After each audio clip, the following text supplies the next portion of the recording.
رسول اللہ صلی اللہ علیہ وسلم کی ایک حدیث ہے جس کا مفہوم ہے کہ اگر لوگوں کو نماز کے فائدے کا اور امپورٹنس کا پتہ چل جائے تو دنیا میں کوئی شخص بھی نہ ماننے والا نہ رہے.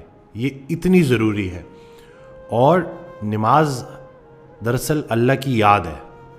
ہم جب یہ روزمرہ کے کاموں میں بھاگ دوڑ میں ہوتے ہیں تو اس بھاگ دوڑ میں کہیں ہم اللہ کو بھول نہ جائیں, زندگی دینے والے کو بھول نہ جائیں. اس کو یاد رکھنے کے لیے صبح اٹھے, فجر پڑھی, فجر پڑھنے کے بعد اپنے کام شروع کیے, مصروفیات میں بزی رہے, پھر ظہر کا ٹائم آ گیا, پھر نماز پڑھی, پھر اللہ کو یاد کیا, پھر ظہر سے عصر تک اللہ کو یاد رکھا, پھر جیسی عصر آئی عصر پڑھی, پھر سے اللہ کی یاد تازہ ہوئی, پھر عصر سے مغرب کے بیچ میں اللہ کو یاد رکھا, اور پھر عصر سے مغرب کے بیچ میں جو اللہ کو یاد رکھا کام بھی کیے اور اللہ کی یاد بھی قائم رہی.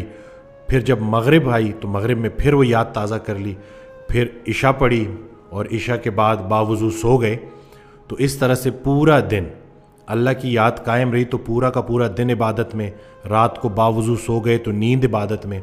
حضرت واصف علی واصف رحمۃ اللہ علیہ ایک آڈیو میں بیان فرماتے ہیں کہ آپ کی پوری زندگی میں سے عبادت کو نکالا جائے گا اور اس کو تولا جائے گا. تو اگر آپ کی پوری زندگی ہی عبادت نکل آئی تو پھر تو نیت ہے جی. وہ ہم کہتے ہیں نا اعمال کا دار و مدار نیت پر ہے. تو ہم جب نماز پڑھتے ہیں نا تو نماز کی جو مقصد ہے وہ اللہ کی یاد ہے. تو ہمیں اللہ کی یاد قائم رہتی ہے اور وہ ہمارا پورا دن عبادت میں کاؤنٹ ہوتا ہے, ایک نماز سے دوسری نماز تک. اس کے علاوہ حضرت واصف علی واصف رحمۃ اللہ ایک آڈیو میں بیان فرماتے ہیں کہ آپ کی پورے دن میں جتنی بھی حالتیں ہوتی ہیں اس میں سب سے بہترین حالت نماز ہے, سجدہ ہے.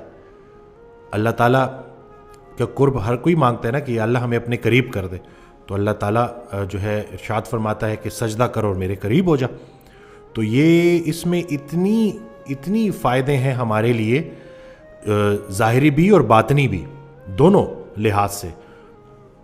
تو ہم اگر ان باتوں پہ عمل کرنا شروع کر دیں گے اور ہماری پوری زندگی ہی عبادت میں شمار ہونا شروع ہو جائے گی, تو یہ جو دل کا سکون ہے نا, یہ دنیا کی بہت بڑی سب سے بڑی دولت ہے جو دل کا سکون ہے, اور وہ آپ کو اللہ کی یاد کے بغیر مل نہیں سکتا. تو سیدھی طرح سے اللہ کے راستے پہ آ جاؤ, نہیں تو وہ